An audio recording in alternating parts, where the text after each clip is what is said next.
Bienvenue à toutes et tous. Ravi de vous retrouver pour ce vendredi de l'expertise dédié aux stratégies de retraite individuelle du dirigeant. Prochain aussi webinaire qui aura lieu sur le complémentarité PER Assurance Vie au mois de juin, 14 juin. 14 juin précisément. Donc ce sera le dernier du premier semestre. Donc aujourd'hui, nous allons parler des stratégies de retraite individuelle du dirigeant. En amont, avant de rentrer dans le vif du sujet, on va se présenter. Alors peut-être que certains d'entre vous, derrière votre écran, vous nous connaissez pour la plupart. Donc en ce qui me concerne, Nicolas Fisson, donc j'accompagne les partenaires sur les solutions individuelles PER et assurance vie.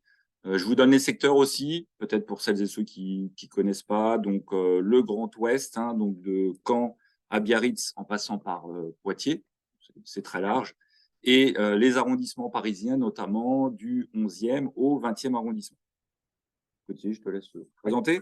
Bonjour à tous. Donc Gauthier Bridlance, responsable commercial régional également, comme Nicolas, sur le volet de l'épargne individuelle.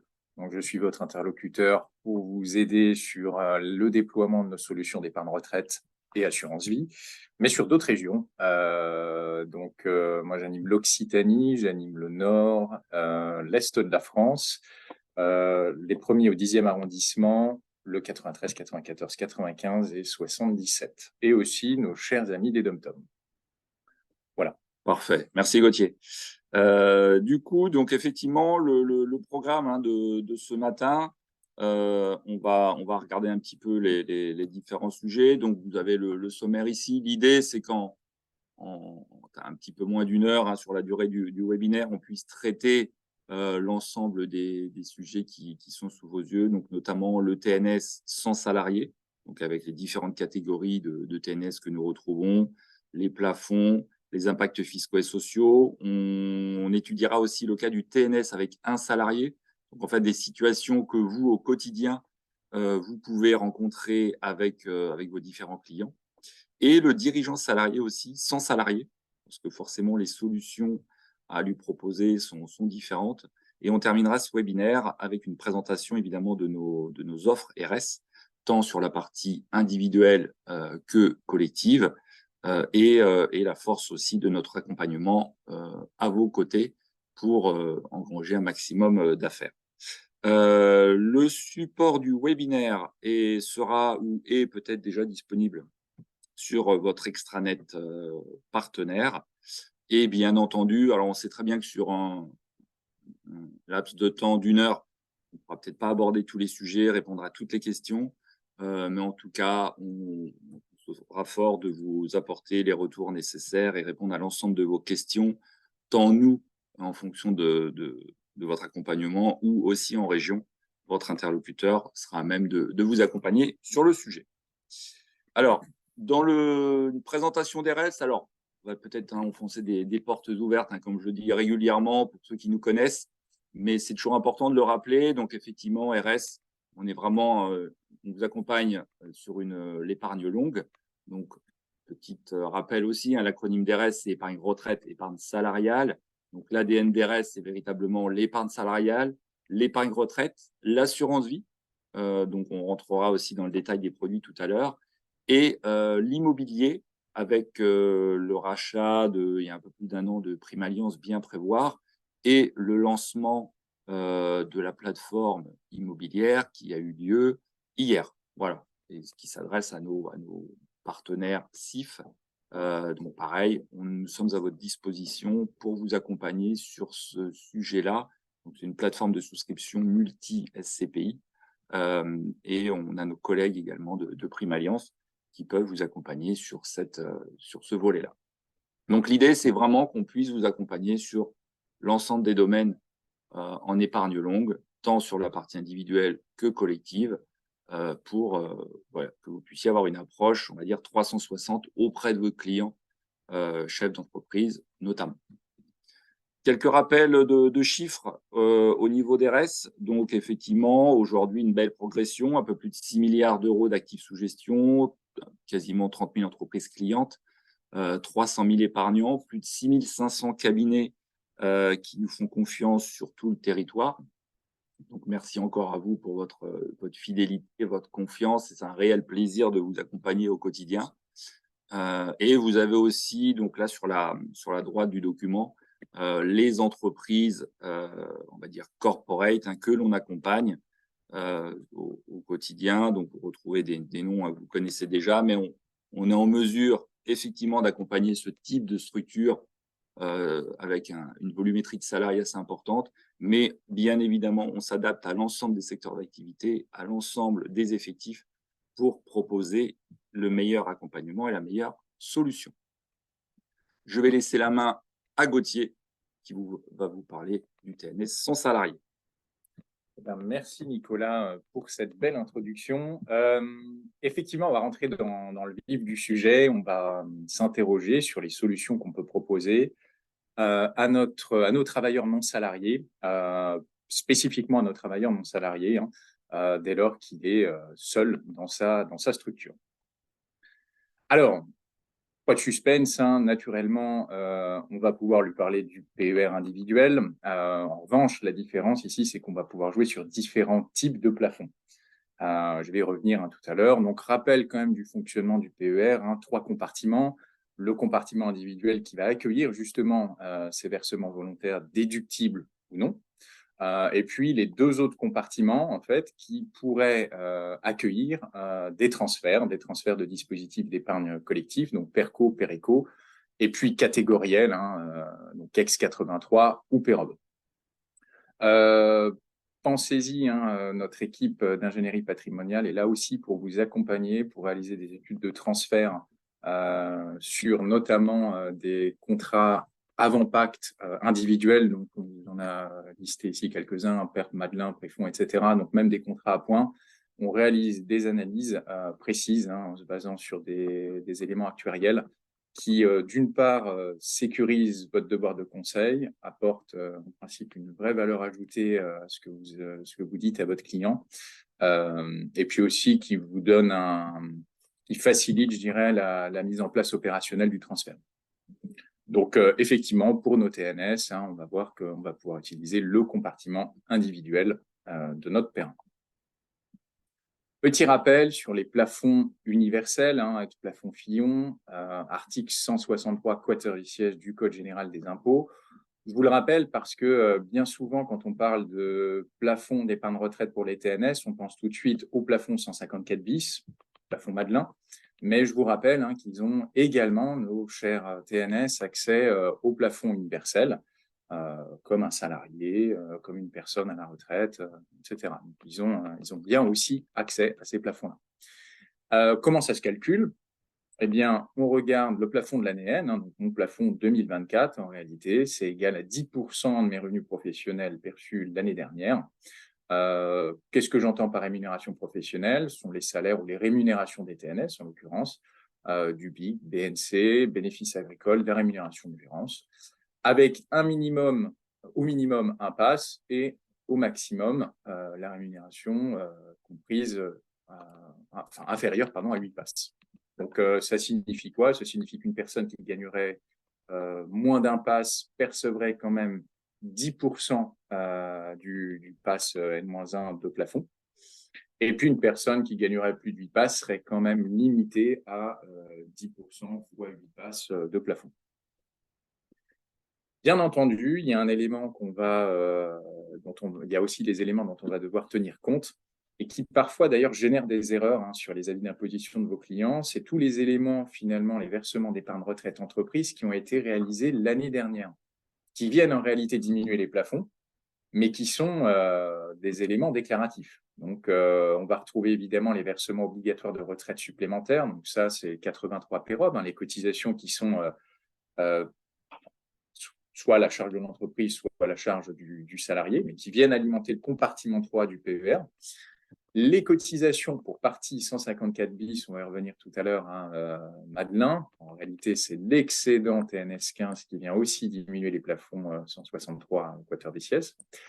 L'abondement, pensez-y, les abondements perçus sur les PERECO, PERCO viennent diminuer les plafonds d'épargne retraite. Et puis également, vous savez que Pacte a offert la possibilité d'une passerelle pour épargner des jours de congé dans un PER, dans le compartiment 2 de notre PER, jusqu'à 10 jours par an. Et effectivement, ces jours de congé monétisés viennent aussi diminuer nos plafonds. Donc ça, petit rappel, mais c'est quand même important de souligner que nos clients TNS ont aussi accès à ces plafonds 163. Et je vous rappelle que vous pouvez récupérer aussi des reliquats de plafonds des 3 dernières années qui n'auraient pas été intégralement utilisés. Donc déjà, pour notre TNS, ici, on a potentiellement 4 plafonds. Plafond de l'année N, puis N-3, N-2, N-1. Ensuite, on va regarder effectivement les plafonds qui sont spécifiques au TNS. Pour ce faire, il faut, dans un premier temps, distinguer 2 catégories de TNS. On a d'un côté les TNS dits article 62, donc ça va être les gérants, les dirigeants de certaines sociétés qui sont soumises à l'IS et qui perçoivent des rémunérations de gérance, type gérant majoritaire de SARL par exemple. Et puis de l'autre côté, on va retrouver des TNS qui perçoivent, qui exercent en libéral et qui perçoivent des bénéfices non commerciaux, des BNC, des BIC ou des bénéfices agricoles. Pourquoi on fait cette distinction? Parce qu'en réalité, dans le calcul des plafonds 154 bis, ça va être effectivement nécessaire puisqu'on va parler notamment de la notion de bénéfice imposable. Et cette notion de bénéfice imposable, elle ne se calcule pas de la même manière qu'on soit TNS article 62 ou TNS en BIC, BNC ou bénéfice agricole. Je vous remets ici la formule savante du calcul des plafonds 154 bis, donc qui s'ajoute au plafond 163 quoteurs vicieux que je viens de vous présenter. Donc, cette formule, c'est celle-ci. Le TNS maximum pour 2024, donc je vais déjà me baser sur les revenus de l'année. Ça, c'est une différence, évidemment, avec les plafonds 163. On se base sur les revenus professionnels N-1. Là, on va regarder pour le TNS les rémunérations de l'année. Et ça se décompose en 2 termes. On va avoir le TNS 10, qui est égal à 10% de mon bénéfice imposable, avec toujours pareil, les mêmes planchers maximum, minimum 1 pass, maximum 8 passes, auquel s'ajoute une fraction supplémentaire qu'on appelle TNS 15 ou MAT 15. Vous avez peut-être entendu parler plutôt de ces termes. Et là, en fait, c'est 15% de mon bénéfice imposable moins 1 pass. On ajoute les deux. Et derrière, ça nous donne effectivement notre plafond TNS maximum. Donc, vous l'avez compris, celui-ci se calcule bien sur les revenus de l'année N. Ça, c'est extrêmement important. Un point aussi important derrière, c'est que l'abondement qu'on pourrait percevoir sur son PERCO ou PERECO, il consomme le plafond TNS max. Donc, il consomme à la fois le plafond 163 quoteurs vicieuses, mais aussi le plafond 154 bis. Et d'ailleurs, il va consommer en priorité le TNS 10. Il n'y a pas de texte là-dessus en réalité, mais c'est comme ça qu'on l'interprète chez RS. Il consomme d'abord le 10 et éventuellement le 15 derrière. Un point important, qu'est-ce qu'on peut en tirer comme conclusion quand on voit cette formule de calcul? Déjà, un TNS qui perçoit une rémunération inférieure à 1 pass n'a pas de TNS 15. Et un autre point, c'est que le TNS 15, s'il y en a, donc pour des TNS qui perçoivent plus d'un pass de rémunération, 46 368 000 euros, je vous rappelle le montant du pass cette année, effectivement, le TNS 15 se consomme en priorité. C'est-à-dire que quand votre TNS va dire je veux réaliser un versement, il a une partie de TNS 10, une partie de TNS 15. Ce qu'on va consommer en priorité, c'est bien le TNS 15. Le TNS 10, du coup, c'est ce fameux excédent TNS 15, qu'on commence par le 15, ensuite suit le 10. Et rappelez-vous, tout à l'heure, quand je vous présentais les plafonds 163 quoteurs viciels, je reviens d'ailleurs sur le slide, je vous disais, il y a une partie du versement 154 bis qui vient manger mes plafonds 163. À droite, vous le voyez, deuxième terme, cotisation 154 bis pour partie. Eh bien, c'est ça en réalité. C'est mon excédent TNS 15, c'est-à-dire c'est la part du versement qui excède le 15, donc ma partie est 10, qui vient diminuer du coup mes plafonds 163, mais l'année suivante, puisque ici on regarde effectivement les versements qui ont été réalisés en N-1. Voilà, ici un point important, je reviens à nos moutons, mais vous avez une interdépendance des plafonds entre le 154 bis et le 163 quoteurs vicieuses, ce qui est important parce que ça veut dire qu'un TNS, par exemple, qui ne réaliserait que des versements 154 bis, qui irait chaque année chercher le maximum, Ça veut dire qu'à terme, il n'y aura plus de plafond 163. En réalité, si les déclarations sont bien faites, sur son avis d'imposition, vous ne devriez plus retrouver de plafond 163. Alors, on va regarder dans un premier temps ce qui est le bénéfice imposable pour un TNS qui perçoit du BIC ou du BNC. Donc là, c'est assez simple. Le bénéfice imposable qu'on retient pour la détermination des limites de déduction des cotisations de l'article 154 bis, ça s'entend avant déduction de ces mêmes cotisations aux primes, ce qui est en soi assez logique, c'est qu'on on va calculer nos plafonds sur l'assiette de contribution sociale, on ne va pas la calculer sur notre BIC BNC moins déjà le versement déductible. Donc, c'est bien notre assiette de contribution sociale qui va nous permettre de déterminer le bénéfice imposable qui me sert à calculer mes plafonds 154 bis. Un exemple chiffré. On prend à gauche un travailleur non salarié qui dégage après imputation des charges de rémunération, avant rémunération, un montant de 300 000 euros. Pour simplifier le calcul, ici, vous voyez qu'on a pris un taux de charge de contribution de 40%. Et finalement, on part d'un chiffre d'affaires de 400, on enlève nos charges de 100, nos contributions sociales, donc 40% qui nous donne 86 000 euros. Et on arrive à un bénéfice imposable ici de 214 000 euros, qui correspond donc à mon assiette de calcul des contributions sociales. Et qui, au passage, correspond aussi à ma rémunération immédiate pour notre TNS. Maintenant, ce TNS, il veut réaliser une opération d'épargne, préparer sa retraite, il veut faire un versement dans un PER et utiliser évidemment les plafonds qui lui sont propres, le 154 bis. Ce qu'on va voir ici, c'est qu'on prend les mêmes hypothèses, un chiffre d'affaires de 400 000 euros, des charges hors rémunération toujours à 100 000 euros, contribution sociale, ça ne bouge pas, on est toujours sur 40%. Sauf que derrière, sa rémunération immédiate, elle va diminuer parce qu'il va réaliser un versement, en l'occurrence ici dans notre exemple de 46 544 euros, si bien qu'en réalité, il va être imposé, son assiette d'hier, elle va diminuer de 46 544 euros. Ça ressemble finalement, quand on voit ça, à un salarié. On a notre rémunération déclarée, on fait un versement déductible et puis finalement, on va payer des impôts. Notre rémunération moins le versement déductible. Donc finalement, dans le cas d'un TNS qui perçoit du BIC, du BNC, il n'y a pas vraiment de difficulté. On a notre bénéfice imposable. C'est bien là-dessus qu'on va calculer notre plafond TNS 10, TNS 15. Donc ça fait les calculs à droite. Et derrière, il va pouvoir piloter sa fiscalité, son impôt sur le revenu, en faisant un versement déductible, bien entendu dans la limite de ses plafonds. Derrière, si on regarde le cas du bénéfice imposable pour un article 62. Alors là, c'est un petit peu différent parce que, en fait, le rescrit fiscal Madelin de 2014 est venu préciser justement ce qu'il fallait prendre en compte dans le calcul du disponible fiscal pour juste nos TNS article 62.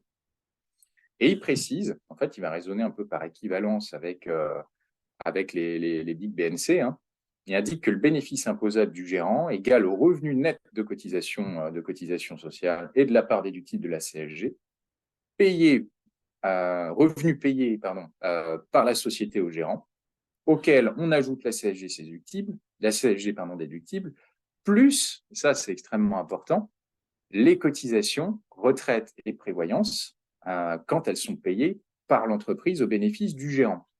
Qu'est-ce que ça veut dire? Ça veut dire que finalement, les cotisations d'épargne retraite, mes cotisations 154 bis, quand elles sont prises en charge par l'entreprise, pour notre gérant article 62, elles vont augmenter son assiette de cotisation sociale, ce qui veut dire que mon bénéfice imposable va gonfler. En réalité, si on l'illustre par un exemple, on reprend les mêmes chiffres que tout à l'heure, sauf que cette fois-ci, c'est un TNS qui perçoit de la rémunération de gérance. Donc, on a à gauche une rémunération immédiate TNS. Vous voyez là sur la troisième ligne, colonne de gauche, 200 000 euros. Ça génère, pareil, on prend 40% de charge, donc 40 000 € de contribution sociale, ce qui nous donne une assiette d'IS de 160 000. Hein. Les 400, moins 100, moins 100, moins 40, on est bien sur une assiette d'IS à 160 000 €. Et notre bénéfice imposable, c'est bien notre rémunération immédiate, en réalité. Donc, on retrouve ici nos 100 000 €, et c'est bien là-dessus que notre TNS va payer des impôts. C'est bien son assiette d'hier. Maintenant, il vient vous voir et vous dit, moi, j'aimerais faire un versement 154 bis, j'ai de la trésorerie sur mon entreprise, j'aimerais utiliser cette entreprise pour faire une opération d'épargne et préparer ma retraite. Et là, on va retrouver finalement notre rémunération différée TNS, vous voyez la ligne, rémunération différée TNS de 20 000 €. Donc ça, en réalité, c'est le versement 154 bis.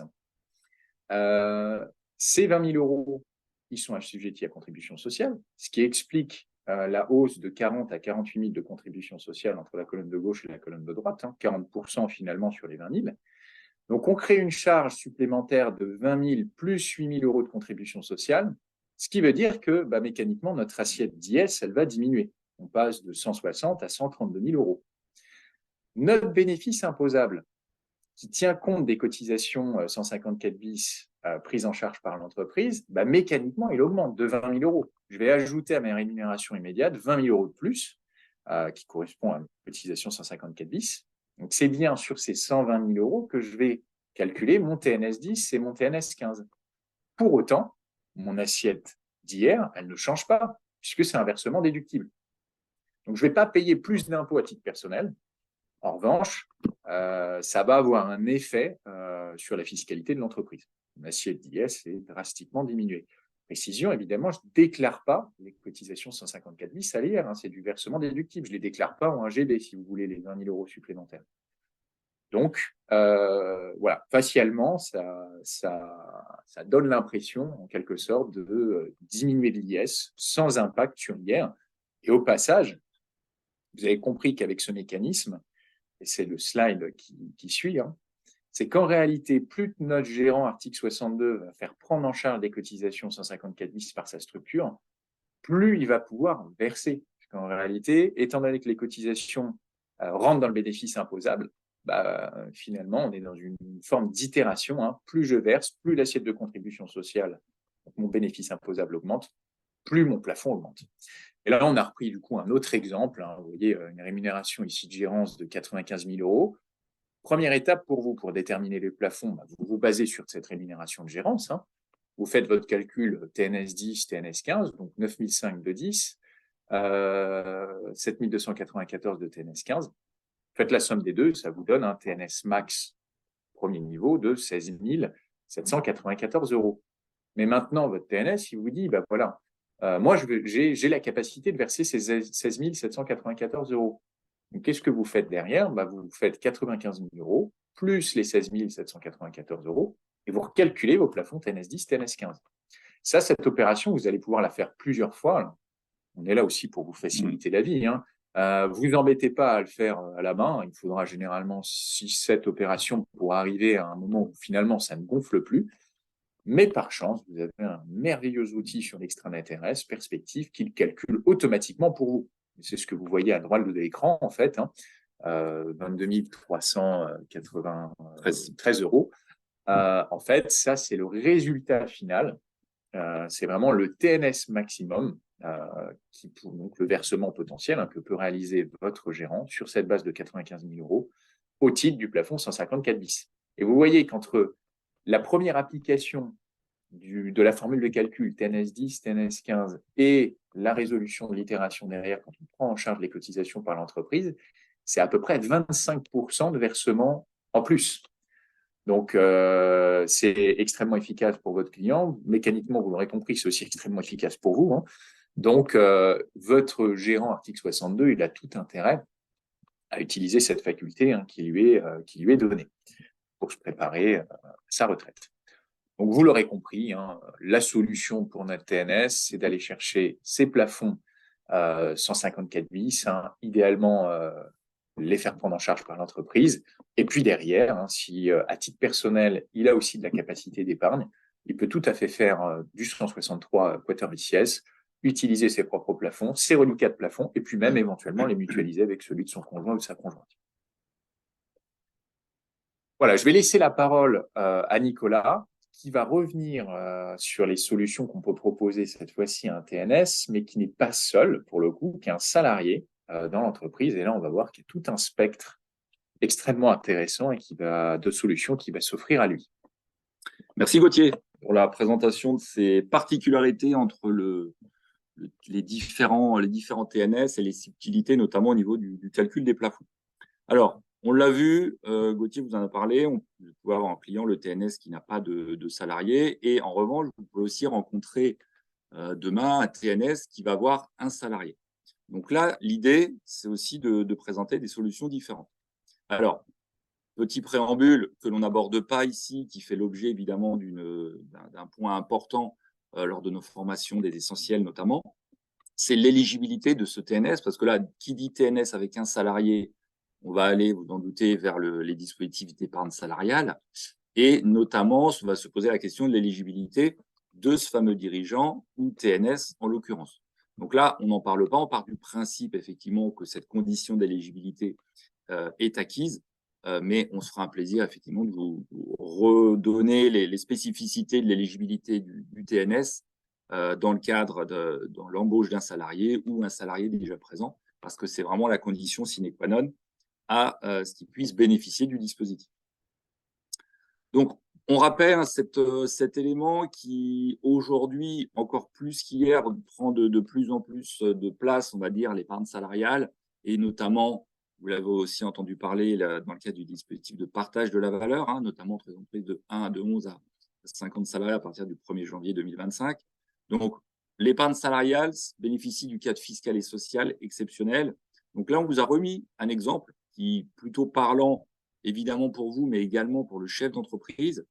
Donc, avec un coût entreprise de 1 000 euros versé en salaire, le salarié aura, on a tout déduit dans sa poche en net, un peu moins de 390 euros. Vous voyez, on a pris des hypothèses de charges patronales à 45%, salariale à 23%, et une TMI à 30%. Donc, on a vraiment pris le net après toutes ces charges.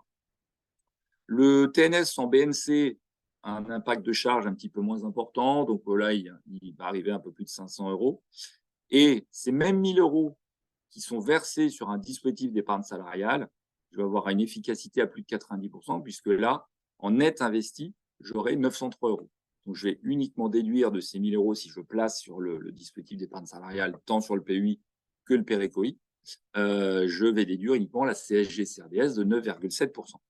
Donc, un vrai plus, vous l'avez compris, pour placer ces sommes sur ces dispositifs d'épargne salariale, dans le cas d'une rémunération différée également, avec des avantages très intéressants pour les entreprises de moins de 50 salariés. Donc, on l'a rappelé, pas de forfait social pour l'entreprise, exonération des cotisations sociales, exonération de l'impôt sur le revenu pour les sommes épargnées. Et on le rappelle aussi, mais on le voit nous régulièrement sur le terrain, il faut bien redonner cette pédagogie d'accessibilité à toutes les entreprises avec au moins un salarié. Donc, je suis TNS, je suis kiné, je suis avocat, j'ai un seul salarié. Dès l'instant où je suis éligible et je rentre bien dans les conditions d'éligibilité, je peux mettre en place ce dispositif. Alors, évidemment, c'est de l'épargne salariale, donc ça va concerner tout le monde, ça c'est collectif. Mais après, vous, votre plus-value, votre accompagnement sur le sujet, c'est justement de rassurer le chef d'entreprise, parce qu'on va aussi parler de l'abondement derrière, de dire, voilà, comment calculer cet abondement pour que vous, en tant que chef d'entreprise, vous puissiez maîtriser votre budget. Donc, l'abondement, en l'occurrence, donc, ça reste facultatif. C'est le chef d'entreprise, au moment de la mise en place du plan, qui va décider de le mettre en place ou pas. Et donc, ça va venir compléter un versement, un effort d'épargne personnelle du salarié. Donc, on vous a remis les chiffres de cette année, bien sûr. Donc, sur le dispositif à 5 ans, on est à 8% du PAS, donc 3 709 euros pour cette année. Donc, avec des versements personnels limités à 25% de la rémunération pour le salarié. Et le dispositif de retraite collective, donc les plafonds sont doublés, donc 7 419 euros. Donc là, évidemment, l'horizon est beaucoup plus lointain puisqu'on vise la retraite et on n'a pas de limite de versement, mais par contre, on a un plafond de déductibilité.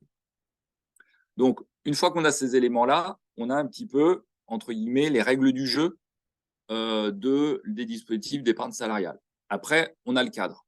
Dans le cadre, on fait ce qu'on veut. Dès l'instant qu'on ne dépasse pas ce cadre, on peut être, là, vous voyez, on est à 3 709 € d'abondement, c'est le maximum. Si le chef d'entreprise se dit, moi, je veux bien mettre en place un dispositif, par contre, je veux mettre 1 000 €, il en a tout à fait la possibilité. Donc, le cadre fiscal et social de l'épargne salariale. Donc, on l'a vu, tant à l'entrée, un véritable avantage, et en sortie aussi, puisqu'on voit aussi, vous voyez ici sur le PE ou PEI, donc la sortie en capital, les versements ne sont pas soumis à l'IR, les plus-values uniquement aux prélèvements sociaux, 17,2% pour cette année. Donc là, dans le PE, on va venir loger les versements volontaires, l'abondement, l'intéressement, la participation. Il n'y a pas ce système de compartiment. Et on va retrouver à gauche, à droite sur votre écran, le plan d'épargne retraite collectif, où là, on va retrouver notre fameuse commode à 3 tiroirs avec les 3 compartiments. Donc, le premier compartiment qui va venir accueillir les versements déductibles ou non déductibles effectués par le bénéficiaire. Donc, distinction importante, si je fais des versements déductibles, le capital en sortie sera soumis à l'IR, les plus-values à 30% au PFU. Si par contre, je fais des versements non déductibles à l'entrée, donc le versement ne sera pas soumis à l'IR, mais les plus-values seront toujours soumises au PFU 30%. Donc une fiscalité un petit peu différente en fonction de ce que je choisis de faire. Le compartiment 2, finalement, vous l'avez compris, on va retrouver exactement le même système que le dispositif PE. Vous voyez, les versements, quand je sors en capital, ne sont pas soumis à l'IR, les plus-values, uniquement aux prélèvements sociaux, à 17,2%.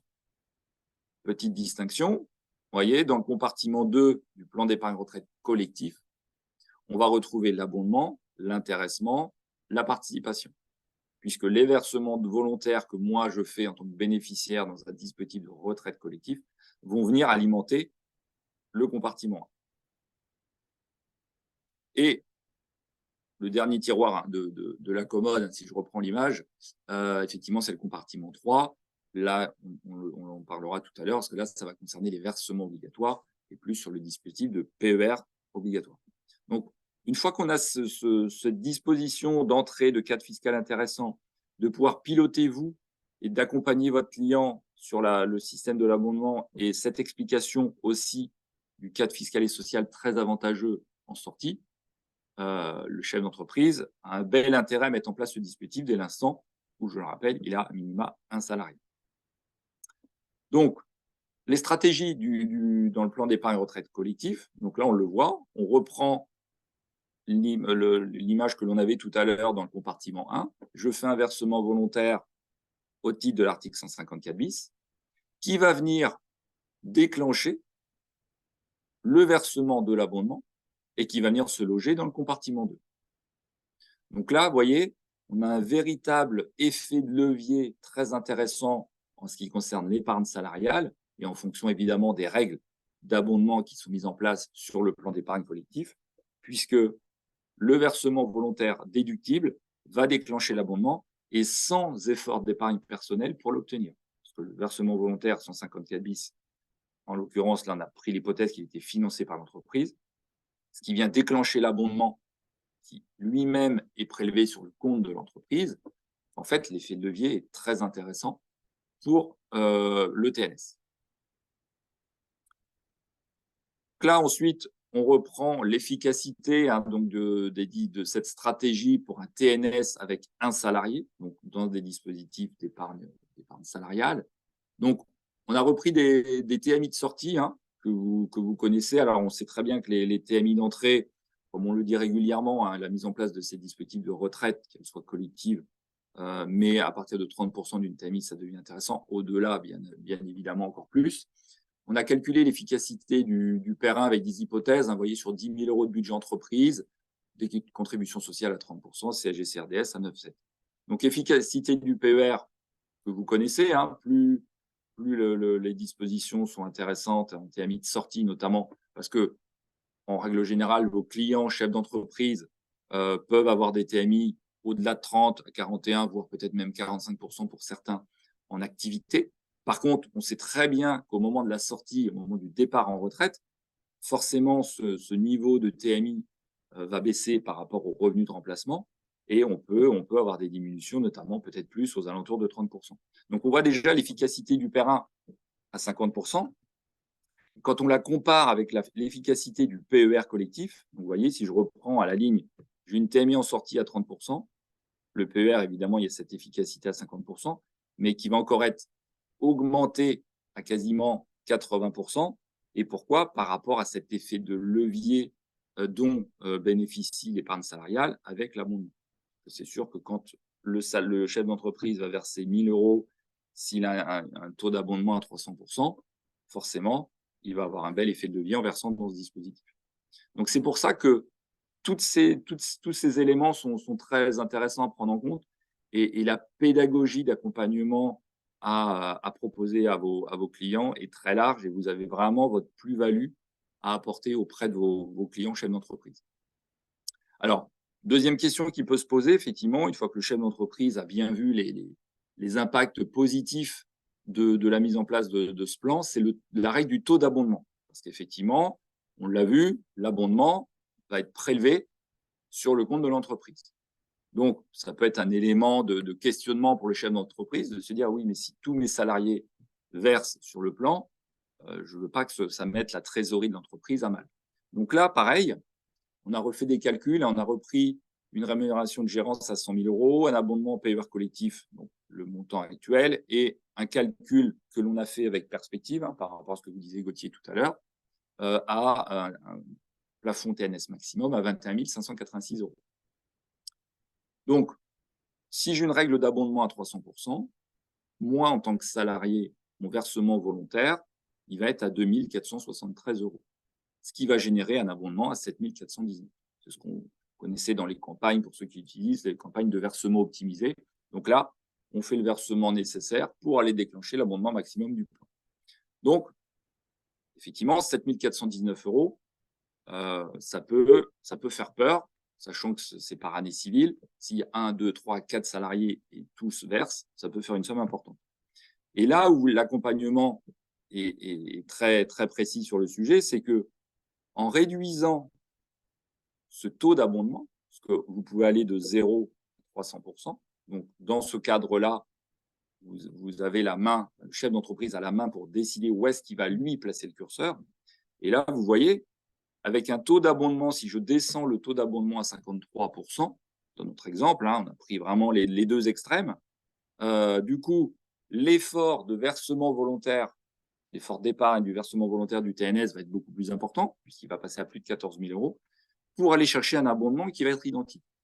Donc, ce qui veut dire aussi que si le chef d'entreprise veut pouvoir piloter son budget, veut pouvoir se dire, voilà, mon budget il est de temps et je sais que je le pilote et je peux revoir évidemment la règle tous les ans au 1er janvier, il a cette capacité de dire, ben voilà, je vais baisser le taux d'abondement, vous voyez, parce qu'on passe de 300 à 53%. Par contre, l'abondement lui-même en euros est le même. Mais on voit bien que l'effort d'épargne, finalement, n'est pas le même à l'entrée. Donc, voilà. Ça peut être aussi un dispositif qui permet d'adapter le dispositif à la situation de l'entreprise, à sa trésorerie, tout en gardant, bien entendu, ça c'est très important, le caractère collectif.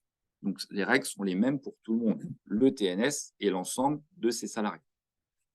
Donc ça, c'est une vraie plus-value sur le sujet, donc ce paramétrage de taux d'abondement et cette pédagogie à apporter. Parce que c'est vrai que si le chef d'entreprise a en tête les 300%, forcément, ça peut lui faire peur et on le comprend aisément.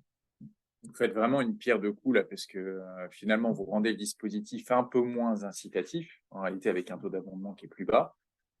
Ceux qui ont la capacité d'épargne, d'aller chercher l'abondement maximum, tant mieux pour eux, mais en réalité, en général, c'est quand même plutôt le dirigeant qui a cette capacité d'aller chercher le maximum.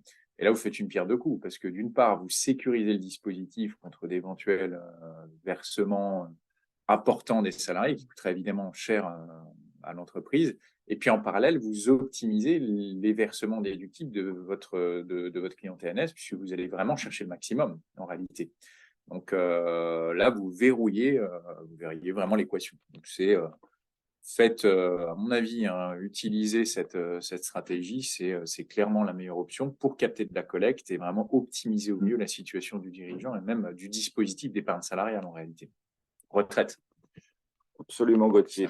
Et effectivement, après, ces règles d'abondement ne sont pas gravées dans le marbre, elles peuvent être revues tous les 1er janvier, évidemment en informant les salariés en amont. En tout cas, c'est quelque chose qui peut être modifié. Alors, on va passer maintenant, on l'a vu, donc on a vu le TNS sans salarié, le TNS avec un salarié, et vous pouvez avoir aussi le dirigeant salarié seul. Donc là, on va penser notamment aux présidents de SAS, notamment, qui sont tout seuls, qui sont rémunérés, et pour lesquels, voilà, qui se posent la question de se dire qu'est-ce que je peux mettre en place pour préparer ma retraite et aussi créer une charge pour l'entreprise. Donc là, vous retrouvez la commode à 3 tiroirs et on va se situer dans le compartiment 3. Vous voyez le compartiment qui va accueillir les versements obligatoires de l'entreprise et des salariés. Donc, c'est-à-dire que cette solution-là va concerner le dirigeant assimilé salarié, même s'il est tout seul dans l'entreprise. Il peut mettre en place un PER obligatoire. Alors, sur le marché, on peut entendre PER catégoriel, PER PER entreprise. Donc voilà, n'ayez pas peur des acronymes, on en a un certain nombre, vous le savez. Mais en tout cas, chez RS, on l'appelle PER obligatoire et ex-article 83. Donc, on va parler du compartiment 3. Donc, en tout cas, c'est possible. Je suis président de SAS. La condition, évidemment, c'est que j'ai une rémunération, puisque la cotisation c'est un pourcentage qui va être assis sur le montant de ma rémunération. Et on ne va pas trop détailler le sujet, c'est du webinaire aujourd'hui, mais en tout cas, on peut aussi cibler par tranche de rémunération. Donc, je mets en place ce dispositif pour les salariés qui ont une rémunération supérieure à 2 passes, par exemple. Donc, les plafonds que l'on reprend ici, donc vous voyez, la limite, c'est 8% de la rémunération annuelle brute dans la limite de 8 passes, sachant que le conseil, effectivement, c'est les 5% de la rémunération annuelle brute dans la limite de 5 passes, puisque là, il n'y a pas de fiscalité, il n'y a pas de charge. Au-delà, après, les 3% sont chargés et fiscalisés. Pour l'entreprise, il y a un forfait social sur le PER obligatoire de 16%. Sur les ex-articles 83, pour ceux qu'on a peut-être vendus ou connus, le forfait social était à 20%. Vous voyez, il y a déjà cette baisse de charge pour l'entreprise sur les nouveaux dispositifs. Alors, évidemment, on revient un petit peu sur ce qu'on disait tout à l'heure avec Gauthier en préambule, c'est dans le calcul du plafond 163 Quater Vicis, vous voyez, il faut déduire les cotisations obligatoires dont j'ai bénéficié, notamment sur le PER obligatoire. Donc, important de bien l'avoir en tête, puisque ça vient grignoter le plafond 163 des cotisations qui sont versées, tout en sachant que souvent, les salariés en question ont peut-être pas forcément, ne se rappellent plus forcément qu'ils ont un dispositif de retraite supplémentaire sur le sujet. Mais en tout cas, voilà, c'est très important d'avoir ces éléments en tête. Donc, on pourra revenir, bien évidemment, avec vous plus en détail sur le sujet. Mais en tout cas, c'est une solution adaptée, en l'occurrence, aux présidents de SAS qui sont rémunérés, vous l'avez compris, de par l'assise de la cotisation sur la rémunération. Peut-être un tout petit point, Nicolas, d'actualité. Vous savez que la loi Industrie verte met fin à l'exception qui permettait au PEROB et article 83 d'avoir recours à des tables de mortalité genrées.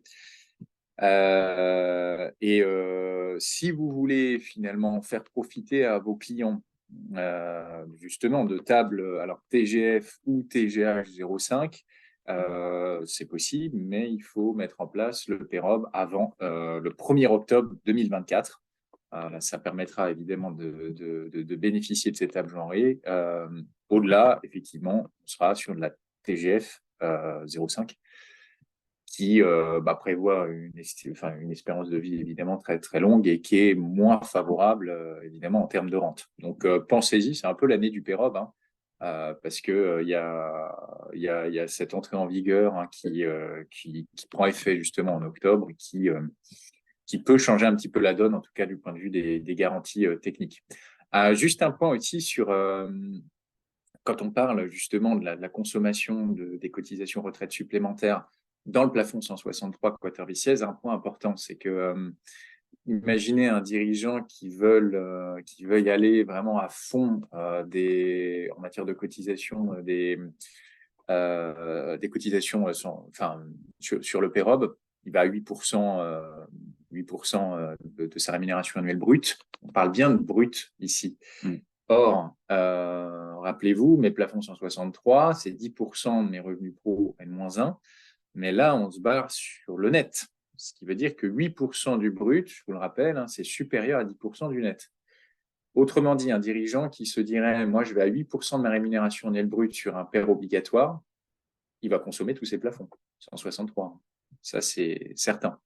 Donc, c'est pas grave en soi, mais il faut avoir le réflexe de se dire, attention, si je vais à fond sur du PEROB, j'aurai peut-être plus la main derrière pour faire du versement volontaire et utiliser mes plafonds 163 quater vices. Je rappelle que le PEROB, c'est de la sortie en rente. Le compartiment 1, c'est de la sortie en capital fractionné ou rente aussi. Mais voilà, autant le PEROB, c'est efficace, c'est pris en charge par l'entreprise. Il y a effectivement un intérêt, c'est évident pour l'entreprise et pour le bénéficiaire, mais attention quand même aux modalités de sortie qui sont quand même un peu moins alléchantes, je dirais, que le compartiment 1 ou le compartiment 2. Voilà. Absolument. Merci Gauthier pour cette précision. Alors, en synthèse, donc on l'a vu, vous voyez, le TNS, donc un plafond spécifique, donc on l'a vu, différence entre le TNS Big BNC et article 62. Le TNS sans salarié, pour le coup, la proposition, évidemment, c'est le PER individuel, avec une prise en charge de ces versements au titre de l'article 154 bis du CGI, et le TNS avec un salarié. Donc là, c'est la mise en place de l'épargne salariale dans le cadre fiscal et social que l'on a vu, et utiliser ce fameux levier de l'abondement pour venir doper son versement volontaire au titre de l'article 154 bis. Voilà, donc différentes solutions qui viennent s'adapter en fonction des profils de vos clients finalement et de leur situation. Je vais laisser la main à Gauthier qui va vous parler des offres RS que nous vous proposons. Merci Nicolas. Alors effectivement, RS propose des solutions dédiées aux entreprises, le spectre de l'épargne salariale, évidemment du PEROB et aussi de l'article 39. Donc on n'aura pas le temps de vous présenter toutes les options là, mais en tout cas sachez que ça existe. Et puis des solutions plutôt patrimoniales, du PERIN, de l'assurance vie. Et très récemment, on a lancé notre plateforme immobilière.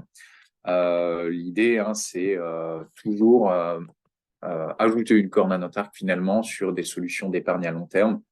Et l'immobilier, évidemment, en fait partie.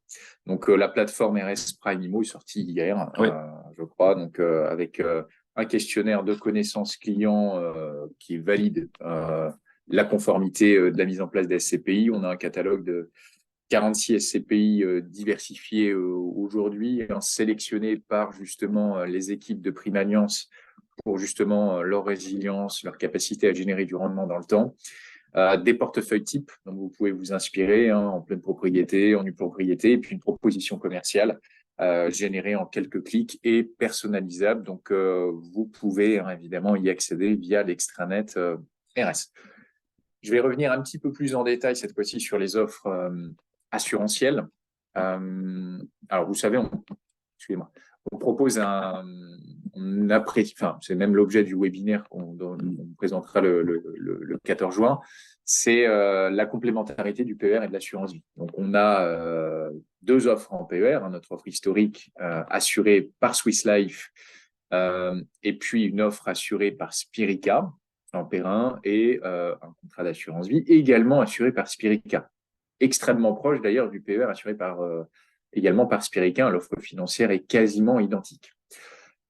C'est en jouant finalement avec ces deux dispositifs qu'on va vraiment pouvoir améliorer la situation patrimoniale de votre client. Je fais un peu de teasing sur le prochain webinaire, mais n'hésitez pas à vous y inscrire. On revient sur des stratégies à valeur ajoutée, des manières différentes peut-être d'appréhender le PER, l'assurance vie, casser des idées reçues. Et ça peut vous donner ça peut peut-être étoffer aussi vos argumentaires pour arriver à faire du cross-sell entre du PER, de l'assurance vie. Voilà, donc ça, on y revient le 14 juin. Si je rentre un petit peu plus en détail dans le cœur du réacteur, nos 2 contrats, même nos 3 contrats, un PER assurance vie, proposent à peu près 400 UC. Vous avez à peu près accès à 400 UC en gestion libre, avec des référencements qui sont très réguliers aussi en fonction des demandes que vous nous faites remonter régulièrement. Donc, c'est des comités de référencement qui ont lieu de manière mensuelle, dans lesquels on étudie finalement la possibilité avec l'assureur de référencer certains fonds. Derrière, évidemment, dans les offres assurées par Spirica, vous allez avoir l'avantage d'avoir accès à des FCPR, des fonds de private equity. J'en avais 13 aujourd'hui accessibles à partir d'un ticket de 1 000 euros. Ça rend le non-coté accessible à quasiment n'importe qui, alors qu'évidemment en direct, vous savez que les tickets d'entrée sont beaucoup plus élevés. Dans nos contrats, en particulier dans les contrats assurés par Spirica, vous avez une offre immobilière extrêmement profonde, une quarantaine de fonds, SCPI, SCI, OPCI. Et puis aujourd'hui, dans le contrat assuré par Swiss Life, vous retrouvez également des fonds structurés. Il y en a 6 aujourd'hui, des SRRI plutôt élevés, plutôt des fonds dynamiques en l'occurrence. Mais vous retrouvez toutes ces informations dans la rubrique de votre extranet, épargne individuelle. Vous sélectionnez le PER RS Swiss Life et vous allez dans la rubrique opération. Vous retrouvez ici tous les avenants, les DIC de ces fonds structurés. Puis je vous renvoie aussi vers la communication qu'on vous fait parvenir mensuellement, dans lequel vous avez une synthèse de ces fonds structurés, des nouveaux fonds qu'on référence régulièrement. Un point fort aussi de nos offres, c'est cette capacité à pouvoir investir à 100% en immobilier, en fonds en euros aussi. Alors, ce n'est pas un conseil, mais en tout cas, c'est possible pour des profils très prudents. Et chez Spirica, vous allez avoir dans l'offre assurance vie et PER cette faculté de mixer gestion libre, gestion pilotée, ce qui peut être effectivement intéressant également. Du mandat d'arbitrage, bien entendu, si votre client vous délègue totalement la main sur la gestion et les arbitrages du contrat. Vous allez pouvoir piloter évidemment vos frais. Alors, vous pouvez, le frais d'entrée maximum sur nos offres, c'est 4,8%. Vous pouvez évidemment les descendre à 0. On vous les rétrocède de toute façon intégralement. Et puis, une force de notre contrat, c'est cette modularité des frais de gestion. Vous allez pouvoir moduler les frais de gestion en gestion libre. Modularité des frais de gestion sur les UC, je précise. Donc, en gestion libre et en gestion pilotée. À noter que les commissions sur encours des UC en gestion pilotée sont plus élevées que les commissions sur encours en gestion libre. Donne une rémunération supplémentaire lorsque vous utilisez la gestion pilotée, ce qui est relativement intéressant parce que finalement, on est investi généralement sur des PER sur du long terme. Et donc, effectivement, c'est moins chronophage pour vous en matière de performance. Là, depuis effectivement le début de l'année, on a des performances qui sont au rendez-vous sur nos profils réglementaires classiques, sur les profils ISR également. Donc, n'hésitez pas, vous retrouvez toutes nos performances, la composition des différents profils de gestion pilotée sur votre extranet. Toujours pareil, épargne individuelle. Vous sélectionnez l'offre PERRS, Swiss Life, Spirica, et puis vous allez dans la rubrique gestion financière. Là, vous retrouvez des reportings avec toutes les performances passées de la gestion pilotée. Des arbitrages gratuits, évidemment. Un point important, c'est que chez RS, on cherche à vous simplifier, évidemment, la vie, faire en sorte que vous ayez un parcours qui soit le plus fluide, le plus rapide, le plus simple possible. Donc, vous pouvez faire, évidemment, des souscriptions via nos outils. Toutes ces offres vous pouvez y souscrire de manière dématérialisée. Et puis, vous allez aussi, bien sûr, pouvoir faire des versements et des arbitrages en ligne. À noter que vous pourriez éventuellement aussi les faire sur l'extranet des assureurs respectifs, mais évidemment, on vous conseille de le faire sur nos outils. Pourquoi ? Parce que ça nous permet, nous, d'avoir un suivi. Et si effectivement, on a besoin d'agir sur un dossier sur lequel il y aura un blocage ou autre, évidemment, c'est quand même plus simple quand on est informé et que ça a été généré effectivement sur nos outils. Outils de suivi de portefeuille, ça c'est intéressant aussi pour gagner en efficacité, notamment sur vos campagnes de versement. Alors, campagne de versement, on est aujourd'hui dans la période de déclaration. Ça peut être un bon moment pour parler de PER à vos clients. On a le nez effectivement dans la fiscalité, donc c'est aussi le moment d'en parler. N'attendez pas la fin de l'année. La fin de l'année, c'est pas forcément le bon moment. Généralement, on a bon, je pense qu'on est tous un peu occupés et en parallèle, on a souvent des niveaux de marché qui sont plus élevés que sur les premiers mois de l'année, hein. Généralement, on parle l'euphorie du mois de décembre sur les marchés financiers. Donc, un de vos clients qui ferait un versement unique au mois de décembre avec un investissement sur des UC, quelque part, c'est pas forcément le moment idéal. Donc, vaut mieux soit lisser le risque dans le temps et faire des versements réguliers. Évidemment, ça, c'est la meilleure option.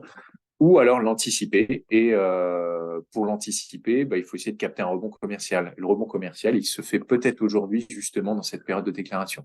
Donc, pensez à en parler. Et Nicolas, moi et vos interlocuteurs en région, nous sommes là pour vous aider à recalculer les plafonds de vos clients et à essayer de vous faire gagner du temps et de maximiser ces opérations. Les études de transfert, je vous en ai parlé tout à l'heure, hein, n'hésitez pas à nous faire part de vos demandes. Alors, on fait des études de transfert d'anciens contrats, donc PERP, Madelin, Corem, Préfonds, etc., pour les transférer vers des paires individuelles. On ne fait pas d'études de transfert de périn à périn. Ça n'aurait aucun intérêt puisque les garanties techniques sont les mêmes en soi. Donc, si vous voulez transférer un périn à un périn, on peut regarder ensemble des arguments, on peut essayer de trouver ensemble des arguments qui vont plutôt se baser sur la gestion financière, les frais, etc., mais qui ne se baseront pas pour le coup sur des éléments techniques pour le coup. Donc, ces études de transfert sur mesure, c'est vraiment, on veut transférer un vieux Madelin ou un vieux PERP vers un périn. Des outils de simulation, perspective, évidemment, on vous en a parlé, un outil très précieux pour recalculer vos plafonds. D'ailleurs, petite précision, perspective a évolué. On a une version plus allégée aujourd'hui disponible. Donc, vous avez toujours accès à l'ancienne version si vous le souhaitez, hein, mais une version aujourd'hui plus allégée, plus rapide à compléter, qui vous donne évidemment des résultats, en tout cas des chiffres assez intéressants à observer et à diffuser à vos clients. Et puis aussi, c'est important, notre back-office, ceux qui travaillaient déjà avec nous le savaient certainement, on a un back-office qui est efficace, qui est réactif, et ça, on en est plutôt très fiers. Donc voilà, n'hésitez pas aussi, RS, c'est aussi ça, c'est de l'accompagnement terrain, mais c'est aussi un accompagnement opérationnel derrière par des équipes de qualité. La photo de famille, donc Bruno Laurenceau, notre directeur commercial France, je dirais, et puis Victor, qui est notre collègue sur la partie rose de la carte. Hein. On ne va pas détailler tous les départements, mais en fait, là où vous avez vos interlocuteurs sur la partie individuelle sur toute la France, donc Perrin et Assurance Vie. Si on passe maintenant rapidement à l'offre collective, nos offres en épargne salariale, donc notre contrat phare, RS Sélection, celui qui fait la renommée des RS et dont on est aujourd'hui à la 12e génération. Une offre patrimoniale haut de gamme, de loin la plus riche du marché, une offre en architecture ouverte avec plus de 60 FCPE, des FCPE de toute nature, actions, obligations flexibles, diversifiées, des trackers, du private equity même dans nos FCPE, donc accessibles sur le Péréco. Donc là, vraiment, on a, au-delà de l'efficacité fiscale et sociale de l'épargne salariale, on a accès à un outil qui va vraiment vous permettre d'aller chercher de la performance financière. Et ça, c'est évidemment extrêmement précieux. Un outil qui est personnalisable, souple. On a plusieurs options d'abondement notamment. En général, par contre, on recommande ça plutôt pour des plus petites entreprises TPE, des entreprises familiales. Entre on va dire 1 salarié et 20 à 30 salariés. De l'autre côté, une offre plus simple, RS Conviction, plutôt adaptée aux PME cette fois-ci, et une offre beaucoup plus restreinte, une offre ISR. Il y a 8 fonds. Simplicité des paramétrages, on a moins d'options de fonds. Évidemment, c'est un contrat qui coûte moins cher. Donc, pour des entreprises de taille un peu plus grande, c'est évidemment plus adapté. Et derrière, effectivement, je vous remets aussi la photo de famille des interlocuteurs commerciaux sur le collectif, plus nombreux sur toute la France. Donc voilà, sur la région parisienne, c'est Gauthier Simonin, Laure Guénaud et Bruno qui sont vos interlocuteurs sur ce volet-là. Merci Gauthier, il est 10h. Ouais, on a timing timing respecté. Merci beaucoup de votre attention, de votre présence aussi, parce qu'on sait que la période fiscale est chargée. Donc, on est bien entendu à votre disposition pour vous accompagner sur, voilà, sur toutes les questions que vous pouvez avoir sur la partie déclaration, bien entendu pour développer aussi votre activité. Donc voilà, sur tout le territoire, on est présent. N'hésitez pas à nous solliciter. Je vois qu'il y a des questions. Alors, je pense qu'on va prendre le temps. On va prendre le temps d'y répondre juste après le webinaire, si vous voulez bien. Comme ça, on va pouvoir vous libérer et continuer votre journée. Merci beaucoup à tous. À très bientôt. Merci beaucoup et rendez-vous du coup le 14 juin pour le webinaire sur la complémentarité PER et assurance vie. À très Très belle bientôt. journée.